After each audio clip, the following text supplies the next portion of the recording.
Mesdames, Messieurs, soyez les bienvenus dans votre émission Entretien. Entretien reçoit aujourd'hui une figure emblématique, une figure connue aussi de presque tout le monde. Il s'agit de Madame Guiré-Laure Azoumé, plus connue sous le nom de la maman de Fanny, la Burkinabé. Nous allons parler aujourd'hui des violences faites aux femmes. La violence contre les femmes est un problème mondial qui touche toutes les sociétés, les cultures, les classes socio-économiques. Dans nos sociétés modernes, les violences contre les femmes sont encore largement répandues. Bonjour Madame Guiré-Laure. Bonjour. Vous êtes artiste burkinabé et vous militez pour les droits des femmes. En quelques mots, définissez-nous ce que c'est qu'une femme. Ce que c'est qu'une femme. Ok. Merci de me donner la parole. Ce que c'est qu'une femme, pour moi, je dirais une femme... c'est cet être qui est très fort, brave. Oui, c'est comme ça que j'ai défini la femme. En effet, oui. Ouais, qui est au-dessus de tout.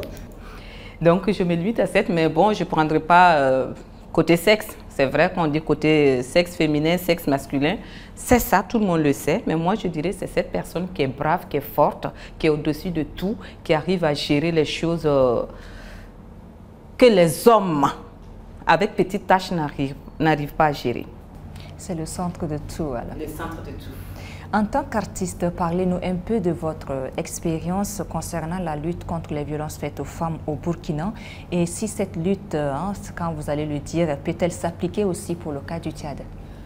Pour dire vrai, au Burkina, il y a des gens qui luttent, mais moi, en tant qu'artiste, j'interviens dans la lutte contre les violences faites aux femmes à travers les sensibilisations. Voilà, à travers des pièces qu'on écrit, on fait des sensibilisations, on essaie de voir un peu dans les zones où il y a ces cas. On va faire et on fait des échanges avec les femmes pour essayer de les faire parler un peu. Tout dernièrement, le spectacle dont je vraiment souvenant, c'est les femmes qui sont un peu... Ça aussi, c'est une forme de violence qu'on met dans la prostitution de force parce qu'elles ont quitté leur village, elles sont venues, elles ne savent pas où loger, quelqu'un les loge, après elles sont enceintes, comme vous le savez, toujours c'est comme ça. Je t'héberge et après tu payes par ça. Et finalement, elles se retrouvent enceintes, elles ne savent pas où aller. Et il y a des proxénètes qui les récupèrent, qui les logent et qui gardent en même temps les bébés. Et qu'est-ce qu'elles font? Ils les mettent dans la prostitution. C'est une autre forme de violence. Puisque tu es obligé de te prostituer pour pouvoir payer le monsieur qui s'occupe de toi et de ton enfant. Ça aussi, c'est une forme de prostitution. Et donc, quand on a fait ce spectacle, tu as vu, il y a des femmes qui se sont vraiment exprimées. Et c'est là qu'on a compris aussi que c'était aussi une autre forme de violence. Sinon, pour les gens, ils vont se dire, oui, c'est des filles qui se prostituent, c'est des filles qui font ça, mais pourquoi elle est dedans? Qu'est-ce qui l'amène? Il faut chercher les causes. Et donc, c'est là qu'on se rend compte que c'est une autre forme de violence. En parlant de ces formes de violence, combien existent-elles? Il y en a plusieurs. Il y a plusieurs formes de violences qui sont faites aux femmes. Si on prend, il y a les violences physiques, il y a les violences émotionnelles. Il y a plein de violences. Mais si on va prendre un peu dans les détails, les grossesses indésirées, c'est des violences. Quand tu bats ta femme, c'est des violences. Quand tu l'insultes, c'est des violences. Le sexisme, déjà mettre la petite fille et le petit garçon au-dessus de la petite fille, c'est une violence qu'on fait à la petite fille déjà aussi. Donc, je pense qu'il y a plusieurs sortes de violences et qui sont dues aussi aux facteurs sociaux, culturels et économiques et tout ça que nous vivons, que nous avons hérité de nos parents, je pense. Voilà. Quelles sont donc les conséquences de toutes ces violences? Les conséquences, c'est que la femme se retrouve toujours marginalisée, elle se retrouve un peu perdue, elle se retrouve dans une vie avec la honte. Quand tu prends la mutilation des femmes qui sont mutilées, après elle a des problèmes au niveau génital. Comme elle gère ça avec son mari, c'est des problèmes, elle ne peut pas en parler à quelqu'un d'autre. Il y a tellement de choses, ça fait de la honte pour elle, et dans la famille, et dans la société. C'est des trucs qui... Ça diminue vraiment la femme et ça la fragilise. Donc ça, c'est un problème, ça la bloque. Madame Guiré-Laure, comment prévenir ces formes de violence? Comment le prévenir? Moi, je pense qu'il faut essayer de donner les droits aux femmes. Par exemple, déjà dans nos familles, nous-mêmes comme ça, nous devons essayer de montrer aux enfants qu'ils sont tous égaux, qu'ils ont les mêmes droits. Toi, en tant que petit garçon, si tu vas à l'école, c'est que ta petite soeur aussi doit aller à l'école. Si la petite soeur doit laver les plats, toi aussi en tant que garçon, Le partage des corvées. Oui, ils partagent tout. Il faut leur montrer qu'ils sont tous égaux, qu'ils ont les mêmes droits. Et là, ce petit garçon aussi, en grandissant, il va comprendre que la femme est pareille que lui. Sinon, dès que tu montres au garçon qu'il est plus élevé, qu'il est au-dessus, il est plus fort que la fille, eh bien, il grandit avec ça. Et forcément, quand il va se marier, ça va se répercuter dans son foyer. Et physiquement et tout, même émotionnellement, mentalement. Tout ça, il va le jouer, il va le montrer à la fille que la fille n'est rien par rapport à lui. Mais quand il va voir ça depuis nos parents, c'est bien. Ça va, il grandit avec. Et maintenant, pour ceux qui sont déjà grands, je pense que ça aussi, c'est un appel. C'est de pouvoir toujours insérer les femmes dans tout ce qu'on fait, même donner leur avis publiquement, dans les sociétés. Et qu'on essaie de faire... Moi, je refuse qu'on donne une place à une femme parce que c'est une femme. Mais sachant quand même qu'il y a des femmes qui sont aussi plus intelligentes que des hommes, qui ont plus de niveau que des hommes, mais qui ne peuvent pas avoir des postes parce qu'elles sont femmes. Et ça, je suis contre. Donc, il faut essayer de donner aussi la place à la femme et la place qu'elle mérite à la femme.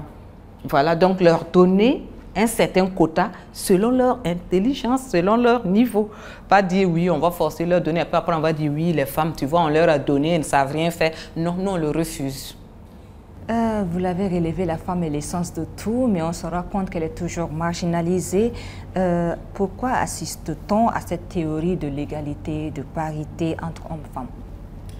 Pourquoi on assiste à cette théorie?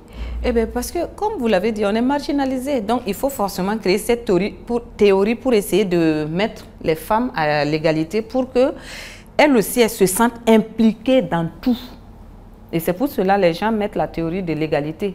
Il faut que, quand on a un homme député, qu'on ait aussi une femme députée, quand on a une femme, un homme premier ministre, pourquoi pas une femme aussi premier ministre, ainsi de suite. C'est ça pour moi l'égalité des sexes. Il faut aussi montrer que tout ce que l'homme fait, la femme peut le faire.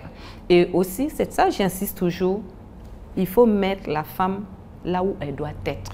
On ne force pas. Nous, on ne veut pas qu'on nous mette pour dire non, on a pitié de vous. On refuse. On ne veut pas cette pitié-là. Nous, ce qu'on mérite là, donnez-nous ça et laissez tomber. Et on remarque que quand on met une femme même quelque part au devant d'un truc, ça marche très bien. Justement, par rapport à mettre la femme à la place qu'il faut et non forcer, mais il existe aussi de ces femmes qui ne veulent pas faire d'efforts, mais qu'on arrive quand même à placer. Que pouvez-vous dire par rapport à cela? Bon, ça c'est vrai. Ça, et il faut dire que pour moi même la sensibilisation aussi doit commencer par les femmes. Ça c'est un autre problème qui nous concerne nous les femmes. Si on met 10 femmes ici et qu'on met un seul homme et qu'on dit prenez la parole, les femmes vont dire ah l'homme n'a qu'à parler. Parce qu'on ne se fait pas confiance.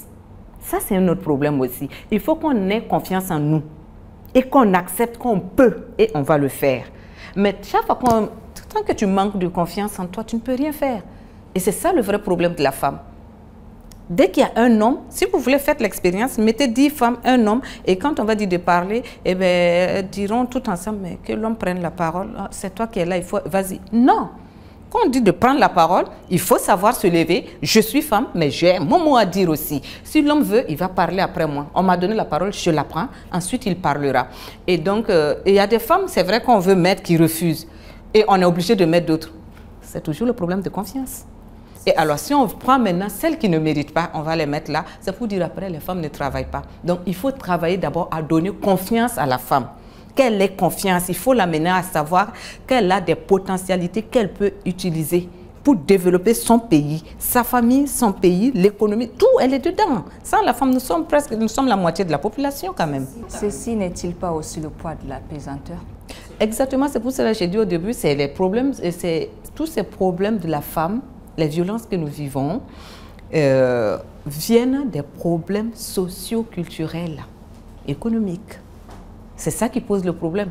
Parce qu'avant, on dit oui, la femme ne doit pas parler. Moi, j'ai toujours dit aux gens, comme l'a dit, je paraphrase quelqu'un, on disait avant, oui, la femme doit se mettre à genoux pour parler à l'homme. Pourquoi? Parce qu'elle a une puissance. Et avant, nos parents, ils bouffaient le wap, comme on le disait. Et la femme, quand elle est au-dessus de l'homme, c'est qu'il peut perdre cette force. C'est pour ça qu'on disait à la femme de s'accroupir. Donc les hommes ont compris que les femmes ont une force qu'il faut essayer de neutraliser rapidement. Donc on la soumet, on la fait s'agenouiller. Et puis après on dit oui, c'est comme ça. Mais c'est juste pour ça. C'est cette force qu'on ne veut pas. L'homme reconnaît que la femme est plus forte que lui. La vérité cachée. La vérité cachée. Et qu'est-ce que les gouvernements africains peuvent faire pour prévenir toutes ces formes de violence que subissent les femmes? Moi, je pense qu'il faut qu'on fasse au niveau même de l'Union africaine, qu'on trouve déjà il y a les lois. Partout dans chaque pays, il y en a. Mais il faut faire un suivi. Moi, je pense qu'il faut un suivi. Il faut créer des centres d'écoute. Il faut essayer de voir comment protéger ces femmes. C'est surtout ça. Sinon, chez nous au Burkina, il y a la loi contre les mutilations de l'appareil génital. Voilà, quand on excise une fille, tu es condamnable et tu payes une amende. Mais il y a quand même des gens aussi qui le font toujours, qui se cachent pour le faire. Et nous-mêmes, souvent, nous sommes complices parce que tu vois et puis tu te dis, ah, c'est dans la famille, on ne peut pas dire, on m'a dit que c'est comme ça. Donc, il faut travailler à détruire tout ce côté pour que les gens comprennent que quand il y a des lois, ça doit être sanctionné. Et même quand je quitte, je vais dans un autre pays, on me ramène dans mon pays pour qu'on me sanctionne pour ça. Tu vois, c'est des trucs, moi, je pense que ça peut peut-être aussi aider et qu'on trouve des lois qui vont vraiment, qui rentrent dans... C'est vrai qu'on est toujours dans la tradition. On n'a pas dit d'abandonner nos traditions. Mais on dit aussi, même dans la tradition, on reconnaît que la femme est forte, que la femme est puissante. Et la femme avait déjà une place. Quand on regarde, quand on dit 8 mars et autres, on voit déjà qu'au Mali, il y avait déjà le droit de la femme, où on donnait une place importante à la femme. Donc, il faut que la femme ait cette place importante dans toutes les instances de décision en Afrique. Toutes les instances de décision, qu'on puisse mettre les femmes dans tout ça. Et moi, je pense que ça va aider. Et quelles sont donc les organisations avec lesquelles vous collaborez pour sensibiliser à la lutte contre les violences faites aux femmes? Déjà, il y a l'État. Il y a l'État burkinabé même qui intervient. Donc, on travaille avec le gouvernement qui fait des trucs, qui fait des efforts.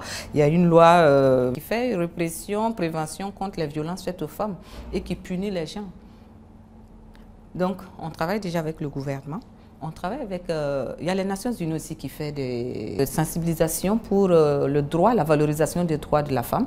Donc, il y a ça. Il y a d'autres organisations, des associations, plein d'associations au Burkina Faso qui travaillent pour le développement de la femme, pour la valorisation, pour les droits de la femme. Il y en a plein. Ça, franchement, on ne va pas s'en cacher. Il y en a plein. Madame Guiré-Laure Azoumé, vous êtes artiste et vous êtes ici au Tchad dans le cadre d'un festival. Parlez-nous un peu de ce festival. Les Amazones de l'art, c'est un festival vraiment qui travaille pour la promotion de la femme artiste. Vous savez, quand on parle des droits de femmes et tout ça, nous, on parle de généralité. Mais quand on va rentrer en dessous, les femmes artistes ont de sérieux problèmes. Donc, je pense que cette association, avec le festival, travaille à promouvoir un peu les droits de la femme. Quand je prends moi, en tant que présidente de l'association burkinabé des comédiens et des comédiennes de cinéma, on a tout le temps des plaintes des femmes. Quand elles vont pour faire des castings, elles sont souvent, elles ont des propositions indécentes. Souvent, on leur demande de se mettre nues pour qu'on regarde, montre les seins, est-ce que tu peux embrasser le réalisateur, est-ce que... Souvent, il y a ce genre de propositions, mais c'est avec les toutes petites aussi. Est-ce que ça rentre encore dans ce casting, ça? Ah non, mais justement, et ça aussi, tu vois, moi je prends toujours, je dis aux gens, moi je suis féministe, mais en même temps, je ne suis pas une féministe fanatique qui a les yeux fermés. Il faut aussi souvent rejeter un peu les trucs sur la femme. Quand tu vas à un casting, il faut savoir t'habiller pour aller à un casting. Un casting, c'est dire que tu dois aller faire un travail pour montrer ton talent. Donc, je ne peux pas aller en sexy avec une jupe qui laisse un peu les bouts de mes fesses, avec un string en dessous pour dire que je fais un casting, ce n'est pas possible. Donc là, je provoque le réalisateur ou tous ceux qui sont là. Donc, moi aussi, je dois me mettre en tenue de sport, en tenue confortable pour aller faire le casting. Et si je fais ça et qu'il y a des propositions indécentes, en ce moment, je peux me plaindre. C'est-à-dire qu'il y a une violation de mes droits. Il y a une violence qui se passe. Mais si moi-même, là pour moi, je dis souvent, il y a soi-même, ça c'est les filles qui vont violer maintenant les hommes en s'habillant de la sorte pour faire les castings. Donc je pense que c'est aussi ça. Donc ça pose tellement de problèmes au niveau de la vie de l'artiste. On a tellement de petits problèmes comme ça, où elles vont jouer et n'ont pas l'argent, où elles vont faire... Mais j'ai toujours dit aux comédiennes, il faut savoir se faire former. Et je pense que c'est ce que le festival fait. Il faut être formé parce que quand tu as ton talent, on va t'appeler pour ton talent et non pour ton corps. Et si tu n'as pas de talent, toi tu proposes ton corps, forcément on va utiliser ton corps et après on va le rejeter comme on a fini de presser de l'orange et qu'on jette. Bien, Madame Guiré-Laure Azoumé, merci de nous avoir accordé cette entrevue et bon séjour ici au Tchad. Merci beaucoup. On est chez nous et en tout cas, tout ce qu'on peut dire aux Tchadiens, c'est de venir au festival, on les attend. Sortez massivement, venez voir nos spectacles, venez soutenir les femmes. Tout ce qu'on fait, quand la femme est bien, c'est l'homme qui est bien. Donc ne l'oubliez pas, venez, on va se soutenir. On n'invite pas que les femmes, on invite les hommes aussi. Voilà, merci. Merci beaucoup. Les violences faites aux femmes existent toujours et sous plusieurs formes. Elles affectent non seulement ces femmes qui sont victimes, mais également leur entourage. Ces conséquences sont un poids qui joue sur le développement d'un pays. Cela est dû à un certain nombre de facteurs, notamment les inégalités entre les sexes, le poids des pesanteurs sociales et l'impunité des auteurs. La lutte contre les violences interpelle donc tout le monde. Nous avons parlé de ce sujet avec Mme Guiré-Laure Azoumé, qui est une actrice de renom, qui est également connue dans le monde du cinéma. Merci à vous pour d'être passé une fois de plus et merci d'être sur le plateau de Manara Radio-Télévision. Quant à moi, chers téléspectateurs, je vous dis à bientôt pour un autre numéro.